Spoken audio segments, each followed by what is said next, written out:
So this is the Samsung Galaxy A56 and it just recently launched here in March 2025, and we have the Galaxy A54 from a couple years ago. Let's see in the speed test how big the gains are performance after this 2-year upgrade.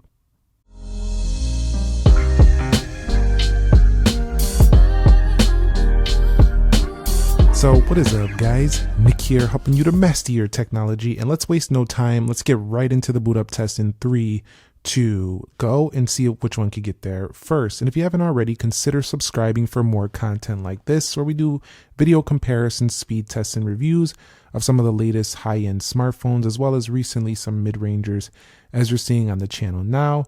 And click that like button for me if you enjoy this content. We are looking at a Exynos 1580 on the left, and we have the older Exynos chip on the right. But man, I have to tell you, it took me like 2 hours to set up the Galaxy A54 just because of how slow it was acting with my updates, with my software updates and everything. But you can see just right here how much of an upgrade that is on the screen size. We go from 6.4 inch to 6.7 inch on the Galaxy A56, which did turn on faster than the A54. So this phone is just getting turned on, and I want to show you what I mean. You just seen some lag there. So as we pull down the notification, you can see this phone can be a laggy mess, but the Galaxy A56, to be fair, when you first turn it on, it also can be, hold on, I put the pin wrong. It also can be a little bit slow to set up as well. You can see I'm waiting for it there. I'm waiting for it. So honestly, 1580, 1380 over here, 5nm chip on the right. For general performance, I got to say that the A56 is a big upgrade over this one, but it's definitely not one of the better options if you want a huge performance boost. I would say go to more of a Snapdragon 8 Gen 3 phone like a OnePlus 13R or a Poco F7 Ultra. Something like that if you really want a massive jump in performance. However, both of them just take a minute to warm up. They honestly do. Once they're warmed up, they both run okay, but the A54 can really stutter quite a bit compared to the A56. Let's go ahead and take a look at their fingerprint sensors and see how they do in this respect. So 3, 2, go.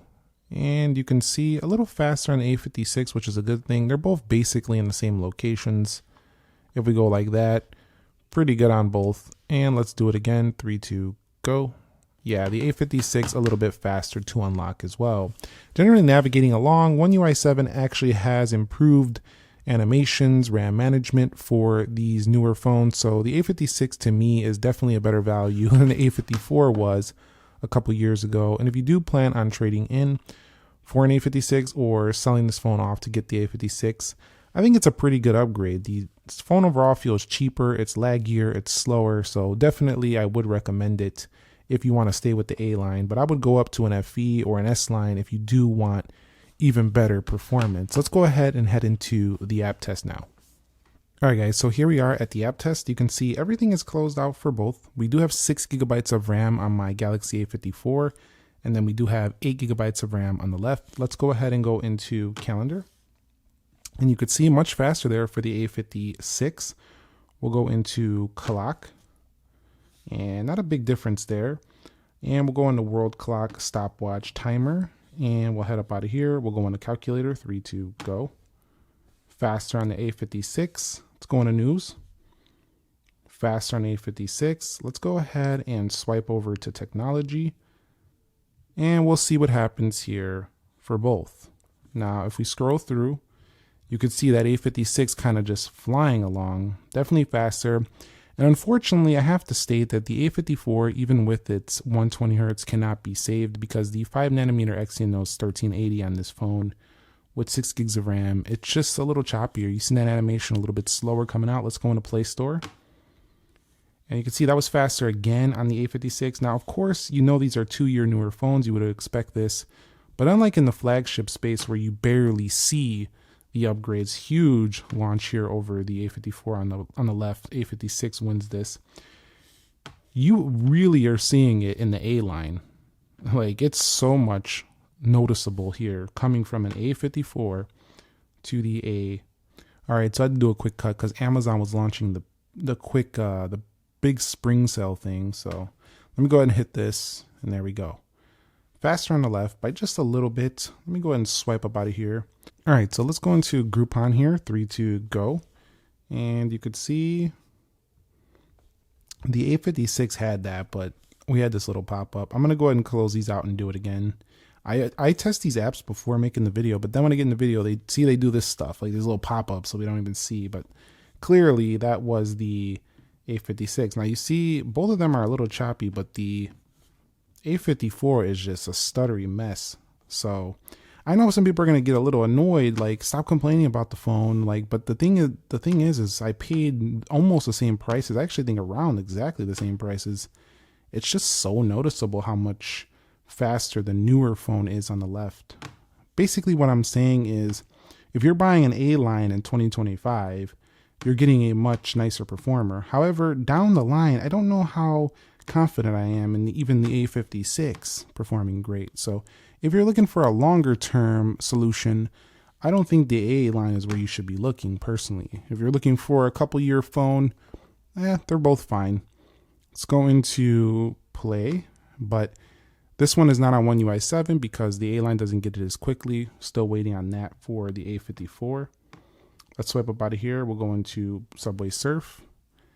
And don't be fooled. You might just notice a couple seconds difference, but it's the general experience. I was much faster on the A56. It's the general experience day to day. The A56 has just been showing me really smooth performance. I remember when I first got the A54 and I was making videos on this, I remember it not being quite as snappy either. It's just never been quite as snappy. It could be due to the fact that I got the 6 gig of RAM version. I don't know. But I think it's more down to the chips. I think the optimizations, I think the newer A lines are getting just quicker. But I still think they're quite slow by comparison to like some other phones in the price range that you can get. So I think Samsung needs to step it up here in the A series. We don't have to go to S-line performance. Obviously, then no one would buy an S-line. But, you know, at this point, like, I think people just expect good performance even on cheaper phones. So I wish that Samsung would make both of these. Well, they're already done with the A54, but the next A line, I wish they would just make it even quicker. Something more like the Poco F7 Ultra or something like that. Even if people had to pay like maybe $50 more, $99 more, I think they would for like a much faster chip. So that would be nice. So we'll see which one can load up Call of Duty here first, unless one of them starts downloading resources, even though I launched these right before making this. And it looks like the Galaxy I think the A54 actually loaded that first, which is weird. But definitely I can tell you it gets much warmer and cannot perform as well in game. Let's go into Free Fire. And Free Fire is launching first here for the Samsung Galaxy A56 on the left. Yeah, so A56 is just taking this W. It's just winning basically every single app launch, which is good. You want to see that on a newer phone. You don't want to see a phone that you just upgraded and it's the same thing. No, this is noticeable. Not only are you getting a bigger screen, you're getting faster performance, more RAM options, and better camera setup. So overall, the A56 is a good 2-year upgrade, I would say. Definitely. Let's go to InShot, and slightly quicker. So some of those basic apps, not a big deal. But it's when actually in the day-to-day performance where I'm noticing the A56 really shining over the Galaxy A54. A54 feels like it's okay for casual use, very casual use, but anything where you're trying to get things done, you're going to notice it just stuttering more than you might like. So A56 takes the win there. Let's take a look at RAM management. All right, so let's go into the RAM management here. Yesterday, I was actually watching a movie on this phone. I got to say, the vividness of the A56 is quite nice. So is the A54, though. That's not the area that I have a concern with either of these phones, but I do like the bigger display. It feels almost like you're getting a cheaper flagship here in terms of the panel. It's a 6.7, which is pretty darn big. That's not Groupon here. That's not 6.77 like the Nothing Phone 3A. It's not 6.8 or 9 like your top end phones, but still it's a big display. I mean, the flagships of a year ago, what the heck is this? The flagship of a year ago had like 6.7 inches. So it's basically similar to that, but much thicker bezels.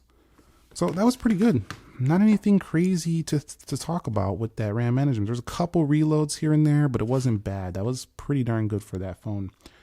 Let's see if the A54 can shut me up with my comments about its stutteriness. So let's swipe up out of there. Oof, what is that? Oh, that was horrible. Let's go into, oh man, already. Let's go into Jetpack. Oh no. What's going on here? What is going on here? Subway Surf. And it is a reload fest here. Welcome to the Reload Festival, because that's what it is here on the Galaxy A54. And the animations are just choppy as can be. Well, not as can be, but I just don't understand like how hold on. Oh man. Like people are asking me to review like even lower end A versions. No way. Like I can barely get this thing set up without it lagging.